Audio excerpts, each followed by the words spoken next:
बोलिए सर्व श्री आशुतोष महाराज जी की सच्चे दरबार की। वास्तव में शिष्यत्व की यात्रा मैं से तू होने की यात्रा है। इस यात्रा में जो खुद को बचाने का प्रयास करेगा वो खुद को खो देगा, लेकिन जो खुद को गुरु महाराज जी के चरणों में अर्पित कर देगा वो महाराज जी को पा लेगा। हम स्व को साथ लेकर अपने आराध्य तक नहीं पहुंच सकते। स्व का अर्पण ही तो सच्चा शिष्यत्व है और सच्ची गुरु पूजा। गुरु शिष्य के जीवन में भांति भांति की परिस्थितियों को, परीक्षाओं को निर्मित करते हैं। जानते हैं क्यों? आइए गुरुदेव सर्व श्री आशुतोष महाराज जी से पूछते हैं। एक बार महर्षि से जानना चाहा, महाराज जी जीवन में परिस्थितियां, परीक्षाएं क्यों आती हैं? महर्षि ने कहा, क्योंकि मैं तुम लोगों को घड़ना चाहता हूं, सुंदर आकार देना चाहता हूं। इसलिए परीक्षाएं, परिस्थितियां तो प्रसव पीड़ा की तरह हुआ करती हैं। मैं चाहता हूं कि अब तुम में से तुम नहीं, तुम में से मैं जन्म लूं। गुरु महाराज जी हमें अपनी अभिव्यक्ति बनाना चाहते हैं, पर प्रश्न है, क्या हम गुरु महाराज जी की अभिव्यक्ति बनना चाहते हैं? क्या हम मैं से तू होना चाहते हैं? यदि आज यह उत्तर हां में है तो एक बात जरूर कहना चाहूंगी। चाहने में और होने में जो सबसे बड़ी बाधा है वो मैं है। एक बार गुरुदेव सर्वश्री आशुतोष महाराज जी अपने कुछ साधक शिष्यों के साथ बैठे, उनकी साधकता दृढ़ कैसे हो इस पर चर्चा कर रहे थे। महर्षि ने एक प्रश्न किया, भक्ति के मार्ग में सबसे बड़ी बाधा क्या है जो भक्ति के अस्तित्व की चूल्हे हिला देती हैं? सभी मौन थे। महर्षि ने बुलंद स्वर में कहा, अहंकार भक्ति के मार्ग की सबसे बड़ी बाधा है। अहंकार सभी विकारों का जनक है। महर्षि ने कहा, आपने कबीर का वह श्लोक नहीं सुना? तिमिर गया रवि देखते, कुमति गई गुरु ज्ञान, सुमति गई अति लोभते, भक्ति गई अभिमान। तिमिर अर्थात अंधकार रवि को देखते ही गायब हो जाता है।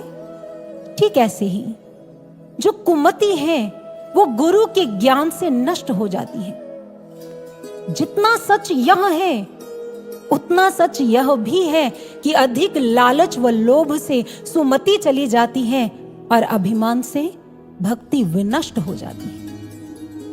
भक्ति तो अनमोल रत्न है, जो मिट जाए उसे मिल जाए। महर्षि ने कहा, समझे, मुझ तक पहुंचने का एक ही मार्ग है, एक ही सूत्र है, स्वयं को मिटाना होगा, दूसरा कोई विकल्प ही नहीं है। योगानंद परमहंस की शिष्या दया माता अपने जीवन का एक किस्सा साझा करती हुई कहती है कि एक बार आश्रम में उत्सव का माहौल था और मेरे गुरुदेव योगानंद परमहंस अपने अनुयायियों के साथ बैठे हुए थे। हर बात पर जोरदार ठहाके लग रहे थे, मानो हवा में मस्ती भरी रवानगी थी। और मैं हॉल की दीवार के साथ खड़ी सारा दृश्य देख रही थी। तभी मैंने देखा मेरे गुरुदेव एकदम बच्चे बन गए और उन्होंने सामने मेज से एक पेपर उठाया और उसे मोड़ना शुरू कर दिया।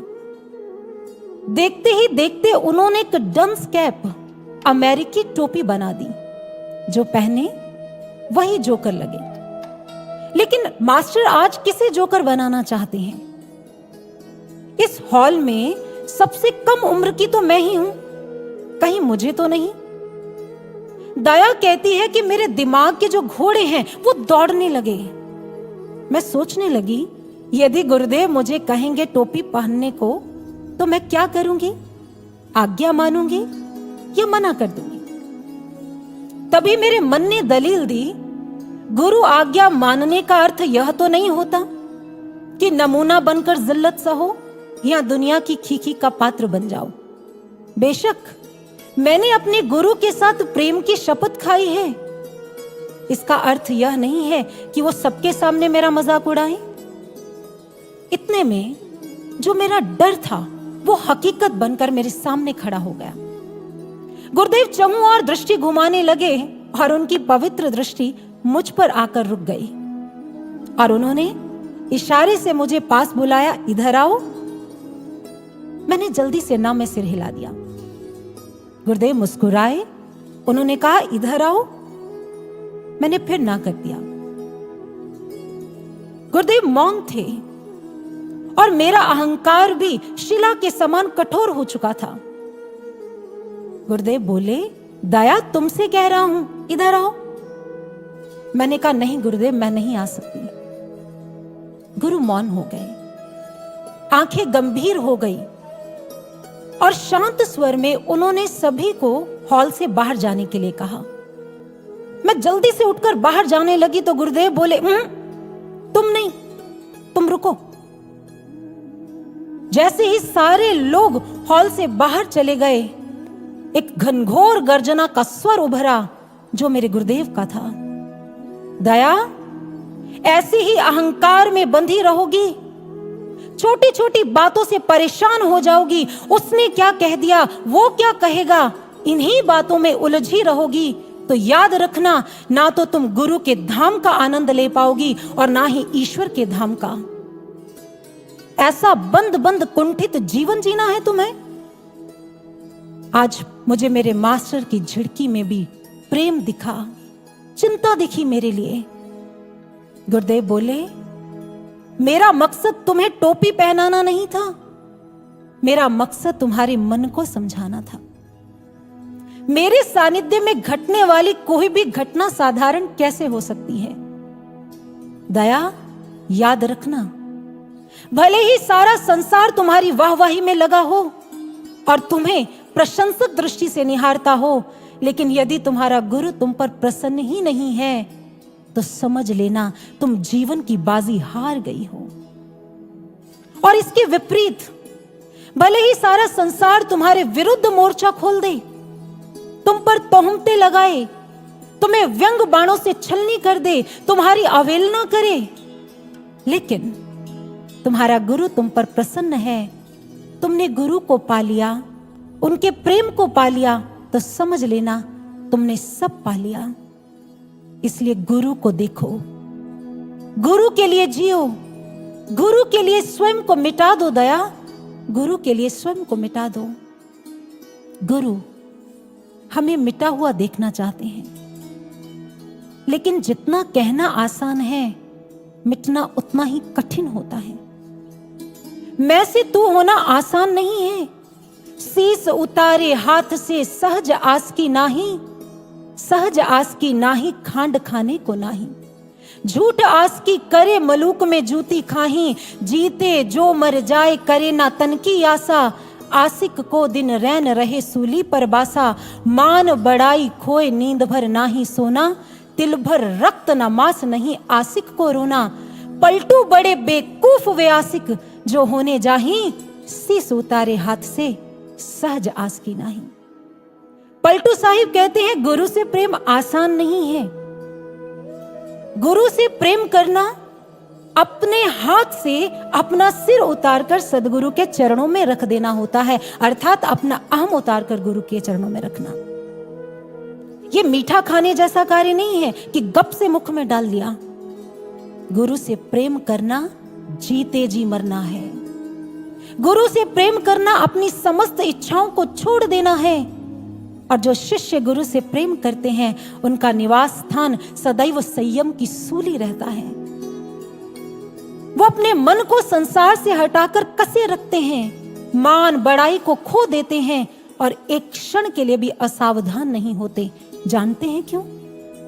क्योंकि शिष्य जानता है भक्ति की पहली शर्त ही समर्पण है, और समर्पण का अर्थ होता है स्व का अर्पण, मैं का विसर्जन। पलटू साहिब कहते हैं, जो लोग यह सोचते हैं ना अपने आप को भी बचा लें, और गुरु को भी पा ले, उनके लिए ये भक्ति पथ दुर्गम नहीं, महादुर्गम है। प्रेम नगर की कठिन डगर है, कांटों का जहां बिछोना है। कटकर, जलकर, सहकर, तपकर तुझको उसका होना है। अपना अस्तित्व मिटाकर तुझे बीज सा गल जाना है। पाने की छोड़ तमन्ना, हर पल खोना ही बस खोना है। गुरु चेतना में वलय ही शिष्य की पहचान है, और इसी में शिष्यत्व का खरापन है। मेरे गुरुदेव जानते हैं मेरे लिए क्या उचित है, यही तो समर्पण होता है। साधारण प्रेम होता वो स्वार्थी होता है, उसकी जड़ें गहरी इच्छाओं में और संतुष्टि में होती हैं। लेकिन गुरु से प्रेम में ना तो लेन देन का व्यापार होता है, ना अपेक्षाओं की गंध होती है। कहते हैं जब योगानंद परमहंस पहली बार अपने शिष्य डॉक्टर लुईस से मिले तो उन्होंने कहा था, मैं आज तुम्हें अपना सच्चा निष्काम प्रेम देता हूं, क्या आप मुझे अपना सच्चा निष्काम प्रेम देंगे? गुरु हमसे मात्र निष्काम और निस्वार्थ प्रेम की कामना करते हैं। ऐसा प्रेम जिसमें कोई सौदेबाजी ना हो, जिसमें कोई लेन देन ना हो। और ऐसा निष्काम व निस्वार्थ प्रेम ही तो शिष्यत्व की पूर्णता होती है। हम ना सोचें हमें क्या मिला है, हम ये सोचें किया क्या है अर्पण। हमने जो महाराज जी के लिए किया या कर रहे हैं, उसके बदले में हमें क्या मिल रहा है, हमारी दृष्टि इस पर नहीं होनी चाहिए। हम महाराज जी को अर्पित करने के लिए क्या प्रयास कर रहे हैं, हमारी सोच और हमारी दृष्टि उस पर होनी चाहिए। क्यों? क्योंकि महर्षि के चरणों में अर्पित किया गया कोई भी भाव, कोई भी सेवा ये अपने पास नहीं रखते हैं, क्योंकि यह इनका स्वभाव है। लेकिन हमारा धर्म क्या है, शिष्य धर्म क्या कहता है? एक दिन महर्षि शिष्य धर्म को परिभाषित कर रहे थे। महर्षि ने कहा, जानते हो शिष्य कितनी प्रकार के होते हैं? और स्वयं ही उत्तर देते हुए महर्षि ने कहा, शिष्य 2 प्रकार के हुआ करते हैं, एक उत्तम और एक सर्वोत्तम शिष्य। उत्तम शिष्य निरंतर यही कहते हैं, घृत बन मिलते रहो तुम, दीप बन जलता रहूंगा। हे गुरुदेव, आप घृत बनकर मिलते रहना, मैं दीप बनकर जलता रहूंगा, सदा जलता रहूंगा। लेकिन आप मिलते रहना, आपका सानिध्य मिलता रहे, मैं चलता रहूंगा। महर्षि ने कहा, जानती हो सर्वोत्तम शिष्य कौन होते हैं? जिसके रोम रोम से एक ही ध्वनि ध्वनित होती है, घृत मिले न मिले ईंधन, न प्रेम पवन मेरे राम, फिर भी जलते रहने का व्रत लेता हूं अभिराम, फिर भी जलते रहने का व्रत लेता हूं अभिराम। लेना और देना व्यापार है। ईंधन पाकर जलना तो बहुत सरल होता है, बात तो तब है जब दीपक में एक बूंद तेल ना हो और फिर भी दीपक जाज्वल्यमान रहे। हिम्मत तो तब है जब हमें प्रेम रूपी गुरु से एक सिंधु से एक बूंद रस ना मिले और हमारी जो आंखें हैं वो गुरु के लिए तरसती रहे। यही सर्वोत्तम शिष्य की पहचान होती है। मुझे याद है एक दिन महाराज जी अपने कक्ष में बैठे हुए थे। अचानक महर्षि ने सामने बैठे साधक से कहा, अपना प्रेम राधा की तरह सुदृढ़ करना होगा। इतना कहकर महर्षि मौन हो गए और उनकी आंखें मानो कहीं दूर किसी दृश्य में जाकर खो गई। और उस समय महर्षि के मुखारविंद से कुछ पंक्तियां मुखरित हुई। उन पंक्तियों को मैं हूबहू आपके सामने रखना चाहती हूं। महर्षि ने कहा, चाहे वैराग्य की अग्नि जला डाले, राधा का जो कृष्ण से प्रेम था वो तो त्रिकाल में भी नष्ट नहीं हो सकता था। प्रतीक्षा पथ पर खड़े खड़े कोई नजर भी नहीं आ रहा था। प्रतीक्षा पथ पर कभी कभी ऐसा समय आता है जब धैर्य छूटने लगता है। इस मार्ग पर अकेले खड़े कोई नजर भी नहीं आ रहा है और जिससे प्रेम किया है वह भी कठोर है, निष्ठुर है।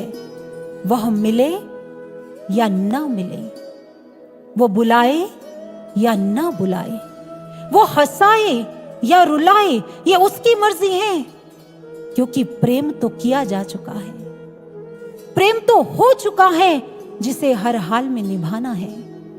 इतना कहकर महाराज जी मौन हो गए और महाराज श्री ने सामने बैठे साधक से कहा, कुछ समझे? वह मिले या ना मिले, वह बुलाए या ना बुलाए, वह हंसाए या रुलाए, ये उसकी मर्जी है, क्योंकि प्रेम तो किया जा चुका है। महाराज श्री ने कहा, यही सर्वोत्तम शिष्य की पहचान होती है।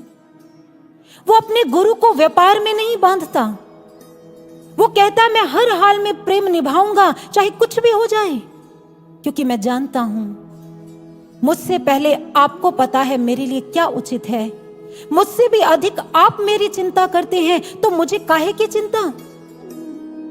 ऐसे सर्वोत्तम भक्त होते हैं। आज अगर मैं अपनी शख्सियत को चूर चूर कर आपकी रजा को जी सका, तो यह भी सस्ता सौदा होगा गुरुदेव, यह भी सस्ता सौदा होगा। इसलिए मैं आपकी हर आज्ञा, आपकी हर इच्छा के आगे नतमस्तक हूं, भले वो आज्ञा, वो इच्छा मुझे मेरे अनुकूल लगे या प्रतिकूल लगे। गुरु शिष्य को अपने प्रेम के साथ इस कदर गूंथते चले जाते हैं कि फिर शिष्य को अपने गुरु के अतिरिक्त अपना अस्तित्व ही बेमायने लगने लग जाता है। वो गुरु के लिए मिटना उसका लक्ष्य बन जाता है, और सौभाग्यशाली होते हैं वह लोग जो गुरु के लिए मिट जाते हैं। और आज गुरुदेव सर्वश्री आशुतोष महाराज जी ने हमें यह सुअवसर प्रदान किया है, मिटने का अवसर। मैं आपको स्मरण दिलवाना चाहूंगी वह उद्बोधन जिसमें महाराज जी ने एक बार कहा, आप लोगों को पता है आपके पास क्या है, जिसके सामने तीनों लोकों का राज्य और संपूर्ण ब्रह्मांड छोटा पड़ जाता है। सभी हतप्रभ होकर महाराज जी को देख रहे थे। महाराज श्री ने कहा, आपके पास आपका गुरु है, आपके पास मैं हूं, फिर मिटने में कैसी चिंता, फिर भविष्य का कैसा भय, ये कैसी हुआ पो। आप लोग जानते हो, मिटाने में भी गुरु सृजन का कार्य करने का सामर्थ्य रखता है। मुझे स्मरण है, याद है वो दृश्य जब महर्षि ने अपने दोनों चरणों की ओर इशारा कर कहा था, यहां मिटाया गया सर्वस्व, यहां झोंका गया एक एक क्षण, तीनों लोकों के ईश्वर मुझ आशुतोष को वश में करने का मंत्र है। ये महाराज जी के वचन है। यदि तीनों लोकों का ईश्वर गुरु रूप में हमारे सामने हो और उसके लिए मिटने का अवसर हमें मिल जाए, तो मुझे लगता है ये घाटे का सौदा नहीं है। इसलिए हम महाराज जी की आज्ञाओं में चलें, तभी हमें अपने व्यक्तित्व में नए परिवर्तन का एहसास होगा, तभी मुरझाए शिष्यत्व की कली फिर से हरी होगी और फिर से निष्क्रिय पड़ चुके समर्पण व भक्ति के तत्वों में सक्रियता का नया उत्साह आ पाएगा। मैं से तू की इस यात्रा में जितनी बाधाएं हैं, चाहे वो मन की है, विकारों की है, विचारों की है, संस्कारों की है, उसे हम साधना के सुदर्शन चक्र से काट दें। महाराज श्री के श्रीमुख के वचन हैं, जो साधक साधना रूपी सुदर्शन चक्र का प्रयोग करता है, अर्थात जो साधना करता है निरंतर, उसके सामने मन रूपी दुर्योधन और विकारों, संस्कारों और विचारों रूपी सेना ठहर नहीं पाती है। लेकिन जो साधना नहीं करते हैं, महर्षि कहते हैं, उनका मन, विचार, संस्कार इतने बलवान हो जाते हैं, इतने बलिष्ठ हो जाते हैं कि वो सबसे पहले शिष्य को गुरु आज्ञा से दूर कर देते हैं, फिर उसकी आस्था विश्वास को खोखला कर देते हैं और भक्ति के मार्ग पर वो ऐसा दृश्य प्रस्तुत करते हैं कि साधक को छोटी छोटी बाधाएं भी बड़ी लगने लग जाती है, वो छोटी छोटी बातों को बड़ा कर देखने लग जाता है। और एक समय ऐसा आता है, महर्षि कहते हैं, जो आज्ञा शिष्य का सुरक्षा कवच हुआ करती हैं, वो उसे बंधन लगने लग जाती है। वो छूटना चाहता है, वो भागना चाहता है, मुक्त होना चाहता है इस बंधन से, और यहीं से शिष्य का पतन प्रारंभ हो जाता है। इसलिए मैं से तू होने की इस यात्रा में सबसे पहली जो जरूरत है वो साधना की है, स्वयं को साधने की है। क्योंकि साधना शिष्य के जीवन में जड़ की तरह काम करती है। जितना पोषण मिलेगा, जितना हमें उसे पालन पोषण करेंगे, उसको देंगे, भक्ति शिष्यत्व उतना हरा भरा होता चला जाएगा। तात्पर्य, जितनी गहरी साधना उतना गहरा गुरु शिष्य संबंध।